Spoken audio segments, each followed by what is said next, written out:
Hello friends, welcome to simple vlog. Meal maker உருளைக்கிழங்கை வச்சு ரொம்ப டிஃப்ரெண்ட்டான டேஸ்ட்டில் கிரேவி எப்படி செய்யலான்னு தான் இந்த வீடியோவில் பார்க்க போகிறோம். இது சப்பாத்தி, பூரி, இட்லி, தோசை, சாதத்துக்கு எல்லாத்துக்குமே அருமையான சுவை தரும். கண்டிப்பாக இந்த வீடியோ முழுமையாக பாருங்கள்.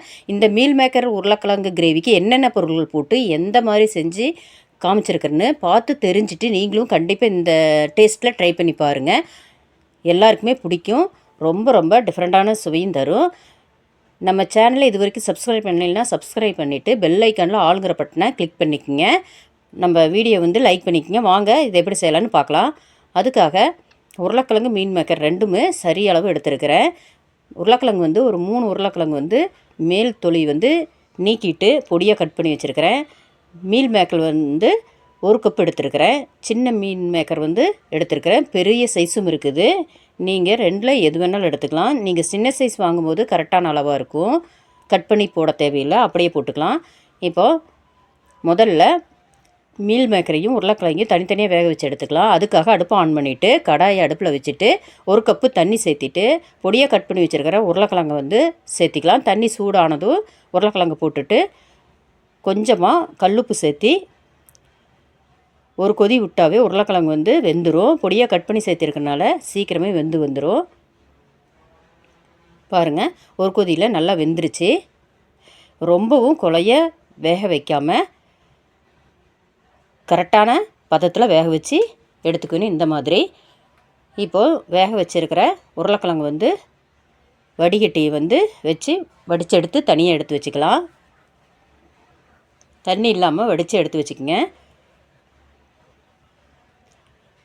இப்போ உருளைக்கிழங்கு வேக வச்சு தனியாக எடுத்து வச்சாச்சு. அடுத்தது மீல் மேக்கரை இதே மாதிரி வேக வச்சு எடுத்துக்கலாம்.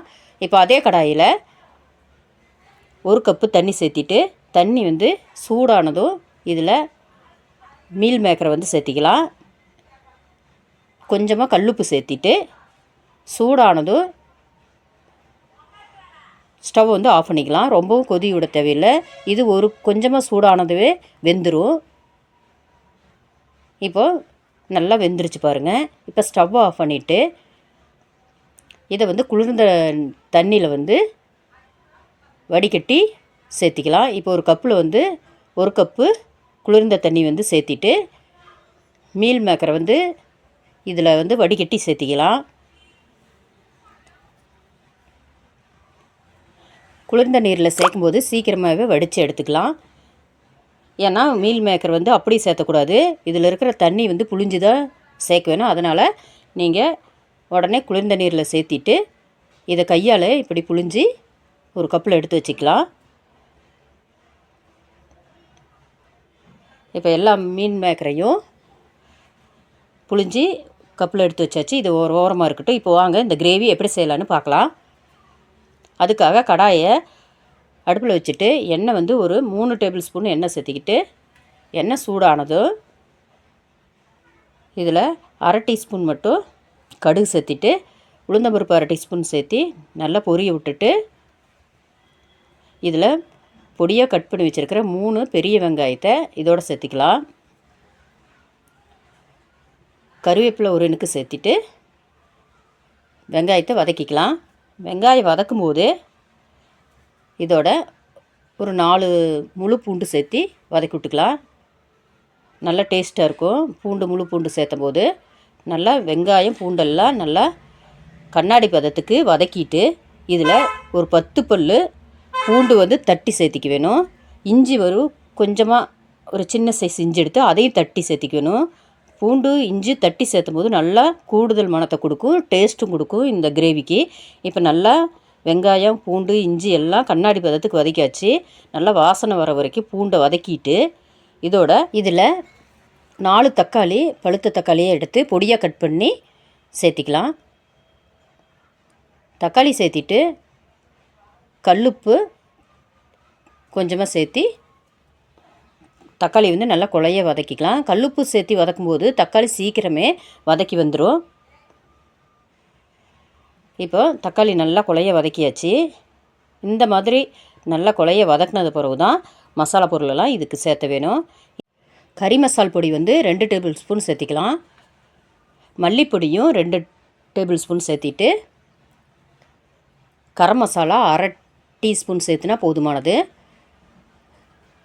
இதோட தனி மிளகாய்த்தூள் 1 டீஸ்பூன் சேர்த்திக்கங்க. உங்களுக்கு காரத்துக்கு தகுந்த மாதிரி மிளகாய்த்தூள் சேர்த்திட்டு, மஞ்சள் பொடி வந்து 1/2 டீஸ்பூன் சேர்த்தி, தண்ணி சேர்க்காமல் இந்த மசாலாலாம் எண்ணெயிலேயே 1 நிமிஷம் பிரட்டி விட்டுக்கலாம்.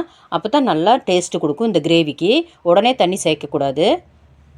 மசாலாலாம் அடுப்பை சிம்மில் வச்சுட்டு 1 நிமிஷம் வதக்கியாச்சு. இப்போ 1 கப்பு மட்டும் தண்ணி சேர்த்திக்கலாம். அதிகமாக தண்ணி சேர்க்க வேண்டாம். நம்ம வந்து கிரேவி தன்மையில் தான் வைக்கிறோம். அதனால் குறைவான தண்ணி மட்டும் சேர்த்திட்டு நல்லா கலந்து விட்டுக்க வேணும். கலந்துட்டு ஒரு கொதி வந்ததுக்கு பிறகு மீல் மேக்கரையும் உருளைக்கிழங்கையும் சேர்த்திக்கலாம். இப்போ மூடி போட்டு அடுப்பை வந்து அதிகமாக வச்சு கொதிக்க விட்டுக்கலாம். நல்லா கொதி வந்துருச்சு. இப்போ வந்து வேக வச்சு புளிஞ்சு வச்சுருக்கிற மீல் மேக்கரையும் பொடியாக கட் பண்ணி வேக வச்ச உருளைக்கிழங்கையும் சேர்த்திக்கலாம். சேர்த்திட்டு நல்லா கலந்து விட்டுட்டு மூடி போட்டு ஒரு 10 நிமிஷம் நல்லா கொதிக்க விட்டுக்கலாம். அப்போ தான் மசாலாலாம் அந்த மீன் மேக்கர்லேயும் உருளைக்கிழங்குலேயும் நல்லா கலந்து நல்லா டேஸ்ட்டு கொடுக்கும். இப்போது ஒரு 10 நிமிஷம் ஆனதுக்கு பிறகு அடுப்பு வந்து குறைவாக தீய வச்சுட்டு ஒரு 2 நிமிஷம் மூடி போட்டு கொதிக்க விட்டு ஸ்டவ்வை வந்து ஆஃப் பண்ணிக்கலாம். எண்ணெய் பிரிஞ்சு நல்லா தொக்கு ஸ்டேஜுக்கு இந்த மீல் மேக்கர் உருளைக்கிழங்கு கிரேவி ரெடி ஆயிடுச்சு. கண்டிப்பாக இந்த சுவையில் ஒரு தடவை செஞ்சு பாருங்கள். எல்லாருக்குமே பிடிக்கும். கேட்டு வாங்கி சாப்பிடுவாங்க. அந்தளவுக்கு இது ரொம்ப டேஸ்ட்டான முறையில் இருக்கும். இது சப்பாத்திக்கும் ரொம்ப நல்லாயிருக்கும், சாதத்துக்கும் நல்லாயிருக்கும், இட்லி தோசைக்கும் நல்லாயிருக்கும். கண்டிப்பாக வீடியோ முழுமையாக பாருங்கள். பார்த்துட்டு இந்த டேஸ்ட்டில் வீட்டில் கண்டிப்பாக செஞ்சு பாருங்கள். செஞ்சு பார்த்துட்டு எப்படி இருந்ததுன்னு கமெண்டில் சொல்லுங்கள். ஓகே ஃப்ரெண்ட்ஸ், அடுத்த வீடியோவில் வேறொரு ரெசிபியில் பார்க்கலாம். ஓகே, பாய்.